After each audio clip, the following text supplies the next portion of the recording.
Hoje eu vou apresentar aqui para vocês um problema interessantíssimo que pode ser encontrado no livro do Sheldon Ross, um livro de probabilidade, que é o problema dos chapéus.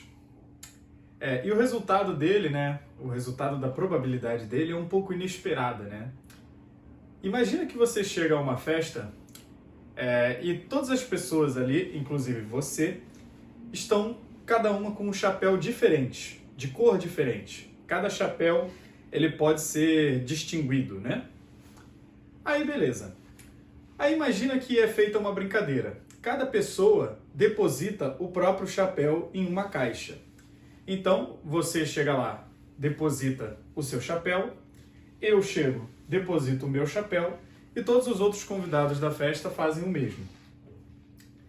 E aí depois a pessoa que está organizando a brincadeira, ela vai lá e balança a caixa, faz uma espécie de embaralhamento, E aí depois ela chama cada pessoa que depositou o chapéu para retirar um chapéu aleatoriamente. Ela, sem olhar dentro da caixa, ela vai pegar um chapéu e aí ela vai botar na cabeça. Qual é a probabilidade de que ninguém consiga pegar o próprio chapéu? Bem, para a gente conseguir calcular essa probabilidade, primeiro é importante lembrar o princípio da inclusão-exclusão, que é uma coisa que pode ser elementar para muita gente no caso de dois conjuntos, que é a probabilidade da união é P de A mais P de B menos P de A inter B. Qual é a visão intuitiva? Como que eu consigo ver intuitivamente que isso aqui é verdade?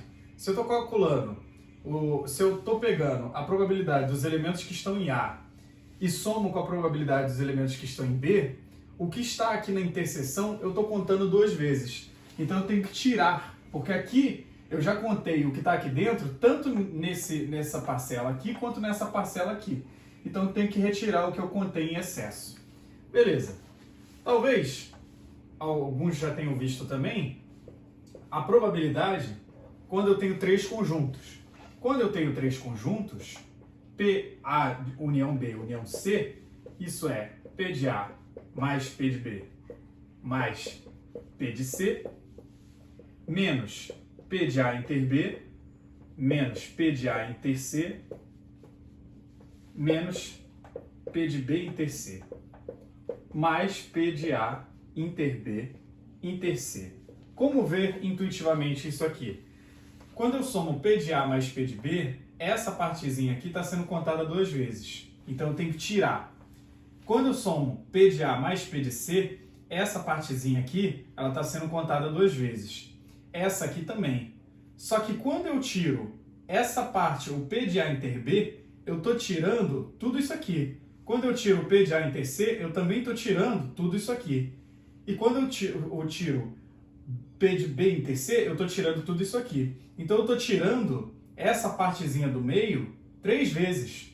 Então eu tenho que somar ela, porque senão eu estou tirando em excesso essa parte do meio. Beleza. Aí por que eu estou revisando este fato aqui?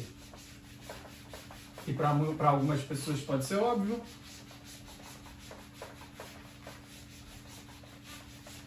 No problema dos chapéus, o que eu quero calcular é a probabilidade de que ninguém consiga pegar o próprio chapéu.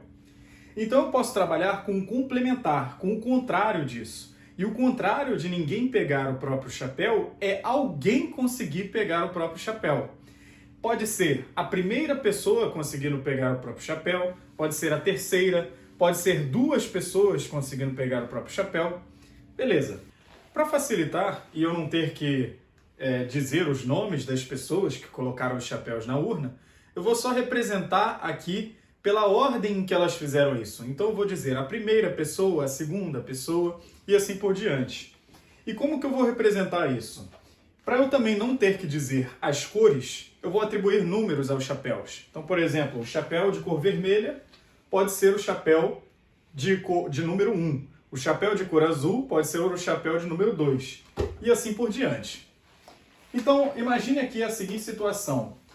Se eu tenho aqui 3, 2, 4 e assim por diante, até o último, que vai ser o N, aí eu posso dizer aqui 8, por exemplo. O que eu estou dizendo aqui? Eu estou dizendo que a primeira pessoa, ela retirou o chapéu de número 3. A segunda pessoa retirou o chapéu de número 2, ou seja, ela obteve um êxito, um sucesso. A terceira pessoa puxou o chapéu de número 4. E assim por diante até a enésima pessoa, que aí ela retirou o chapéu de número 8. Beleza. Então, se eu posso representar aqui cada situação de retirada como uma ênupla ordenada, o que eu vou querer analisar? Eu vou querer olhar o evento EI. O evento EI é o evento em que a iésima pessoa retirou o próprio chapéu da urna, da caixa, né? O próprio chapéu. E aí aqui eu vou querer calcular a probabilidade da união de E1 com E2, com E3 e assim por diante até N. E o que significa isso? Que a probabilidade de uma dessas coisas acontecerem. A pessoa 1 pode ter, pelo menos uma dessas coisas terem acontecido. A pessoa 1 pode ter pegado o próprio chapéu, a pessoa 3 pode ter pegado o próprio chapéu, pode ter acontecido da pessoa 1 e a 3 terem conseguido pegar o próprio chapéu. E aí eu vou aplicar aqui o princípio da inclusão-exclusão, que é basicamente uma generalização do que eu mostrei no início do vídeo. Que eu mostrei como exemplo o caso para 2 conjuntos e para 3 conjuntos. Que eu primeiro tenho que somar as probabilidades de cada evento, depois retirar as probabilidades das interseções 2 a 2 e somar probabilidade 3 a 3. E assim por diante. Então, basicamente, o que eu tenho que fazer é somar P de E1 mais P de E2 e assim por diante, até o P de EN. Depois eu vou retirar o P de E1 inter E2 menos P de E1 inter E3 e assim por diante, né? E aí depois eu vou somar as probabilidades E1 inter E2 inter E3, P de E1 inter E2 inter E4 e assim por diante. Então eu vou retirar as probabilidades das interseções 2 a 2, somar com as probabilidades das interseções 3 a 3, retirar, né, subtrair a probabilidade das interseções 4 a 4 e assim por diante. Eu vou trocando, eu vou alternando esse sinal. Então, quando for um subconjunto de tamanho par, que aqui o tamanho é 2, aí eu vou ter um sinal de menos. Quando o subconjunto é de tamanho ímpar, aí eu vou ter um sinal de mais. Beleza.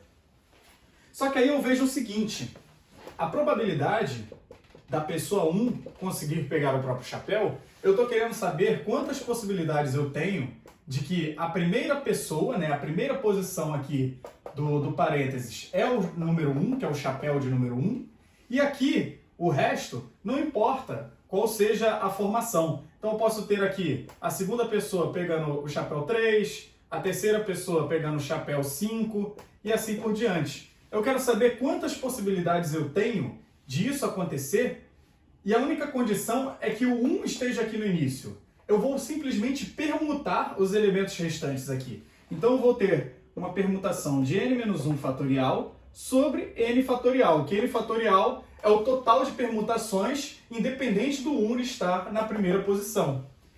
Só que aí eu vejo que o 1 ele não tem um papel privilegiado aqui. Se eu colocar o 2 na segunda posição, se eu fixar o 2 na segunda posição e permutar os outros elementos, posso botar 4 aqui, posso botar 5 aqui, eu permuto os elementos restantes, eu vou ter essa mesma probabilidade. E a mesma coisa para o P de E3. Então eu vejo aqui que as probabilidades deles individualmente são todas iguais a n-1 fatorial sobre n fatorial. Beleza. E aí eu vejo também que se eu quiser saber a probabilidade de E1 inter E2, que é a probabilidade da pessoa 1 conseguir pegar o próprio chapéu e da pessoa 2 conseguir pegar o próprio chapéu, eu vou ver o seguinte. Eu fixo esses dois elementos aqui e eu tenho que permutar os elementos restantes, que vai ser n-2 fatorial sobre n fatorial. Mesma coisa se eu fizesse, por exemplo, E1 inter E3. Eu fixaria o 1 nessa primeira posição e o 3 na terceira posição, permutaria os elementos restantes, daria exatamente a mesma probabilidade. Então, se todas essas parcelas aqui são iguais a isso, eu não preciso ficar somando n menos 2 fatorial sobre n fatorial e aqui repetir a mesma coisa, eu posso simplesmente multiplicar, porque a multiplicação é simplesmente uma soma de parcelas iguais. Então, o que eu vejo aqui é o seguinte: quantos pares eu posso formar aqui com dois elementos? Quantas duplas eu posso formar a partir dos n elementos? Basicamente, n, combinação de n, tomados 2 a 2. Isso vai ser vezes, né, a probabilidade de n menos 2 fatorial sobre n fatorial. Aqui todas essas probabilidades são iguais. Só que aqui é basicamente combinação de n 1 a 1 vezes n menos 1 fatorial sobre n fatorial. E aqui, quantos trios eu posso formar com os n elementos? Combinação de n, 3 a 3, vezes n menos 3 fatorial sobre n fatorial. Então eu estou vendo um padrão aqui. O que vai acontecer sempre é o seguinte: a quantidade de parcelas vai ser combinação de n tomados k a k, né? Vezes n menos k sobre n fatorial. Então o que eu vou ter aqui é o seguinte: